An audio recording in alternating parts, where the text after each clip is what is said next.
different types of neurons in the retina. So this is one of these, 100 types of neurons. This made us think that the way to look at different cell types adherence, and we found that there are a couple labs interested in DSCM and this question of self-avoidance.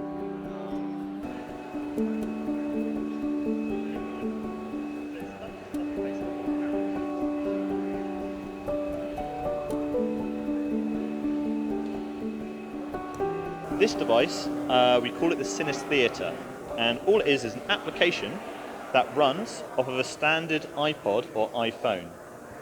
And what it does is it takes 3D information in front of the device and it turns it into spatialized sounds.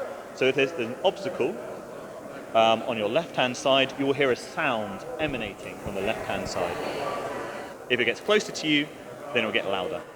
And the idea is to have these fully blind individuals try out this technology, see what sort of abilities they have with this technology, how we can enhance safety, how we can enhance independence, and also even just a visual curiosity about the world.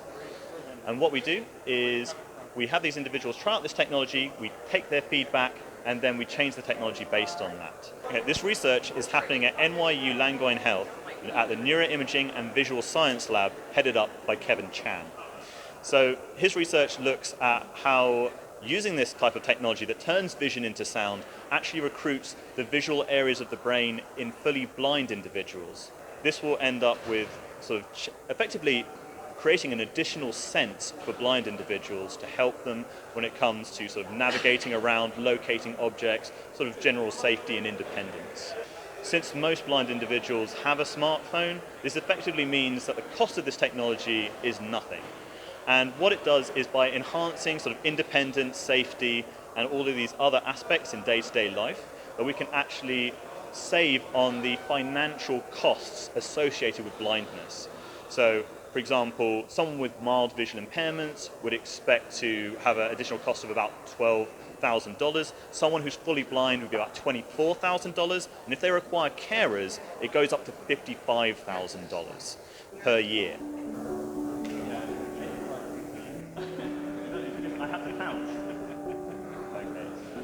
You might have a particular sort of frequency of rainfall. And now I got him in front of me. See, now you can hear the cameraman. What I'd like to do is to try out some different sound qualities, just so you can sort of see a little bit about like the versatility of this kind of technology. So remember, this is just running off of an everyday sort of iPhone or an iPod. So like the idea is that the cost to the end user would be nothing. As I was sitting there listening to the device, when someone would step in front of me, the sound was even. If it was off to my left or my right, the sound would be off to my left or my right. And then if there was an obstacle that was at an angle or just slightly, just a small, would be a limb or something stick out because he stuck his arm out in front, I could hear it.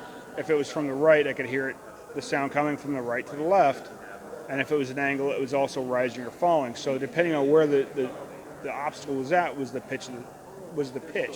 So it was very interesting to hear that and be able to discern how the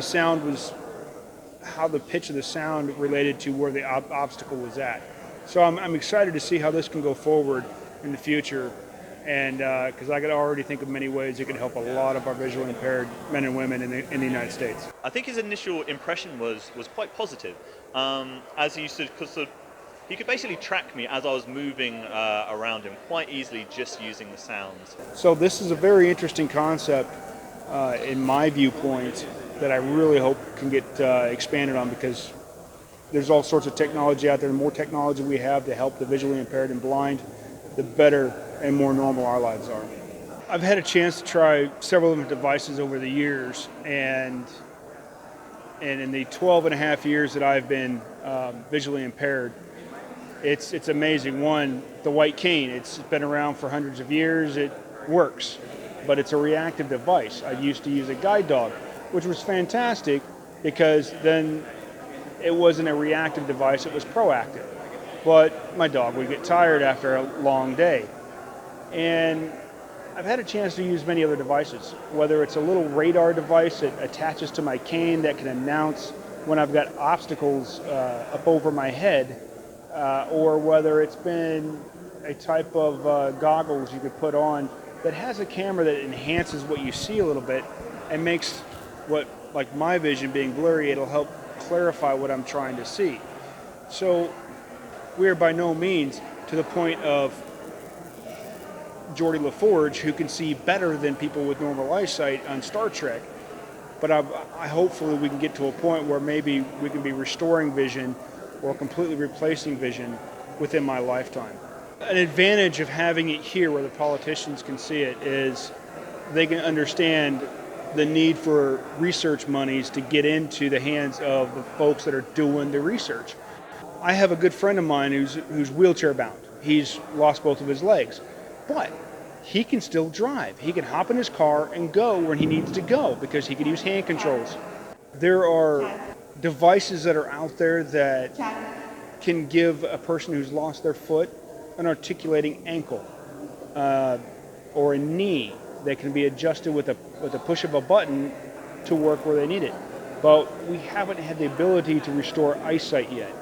And that's where it's key to understand that there's still a need out there. We have many men and women across this country and around the world who've lost vision that are looking for ways to try to get that normalcy back, and visual research is going to be key for that. This type of technology can be on anyone's smartphone. We're currently concentrating on iPhones, and different iPhones have different capabilities, but we're turning all types of visual information into sound. So this can really work on any type of smartphone. The eyes are the window to our soul. It's the way that we interact with the world. It's the way that we move around. Humans are really visual creatures. That's how we communicate. It's how we see our environment. We do everything with our eyes. And if we lose our eyesight, it has major implications for how we go about our daily lives. There are patients who are more afraid of losing their vision than they are of losing an arm.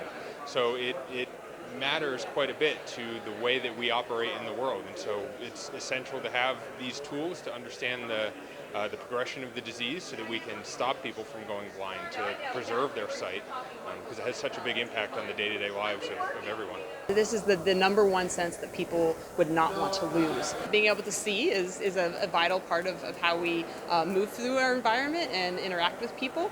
And it's something that we want to make sure that we're able to maintain. Injuries, disease, these things happen when you least expect it, and we want to be able to have the tools and the knowledge to be able to prevent disease and then protect during injury. And what's really beautiful about vision research is we know that the retina is actually a piece of the brain, and I think a lot of people don't realize that. So you can actually address a lot of even just sort of circuitry and brain questions in a very, very nice way, because it's sitting right in the front of your face, so you can actually see some of what's happening in the brain very accessibly. So I think that as a whole, the vision community has a lot to offer to even just the broader neuroscience community, to the broader sort of scientific community, as well as to actual vision community itself. Vision is one of our most precious senses, and people fear vision loss more than any other type of impairment. I see patients who have suffered vision loss, and now we're trying to enhance their vision. And so I see their fear firsthand, and I want to put myself to action to try to solve those problems for them with unique engineering solutions. As friends.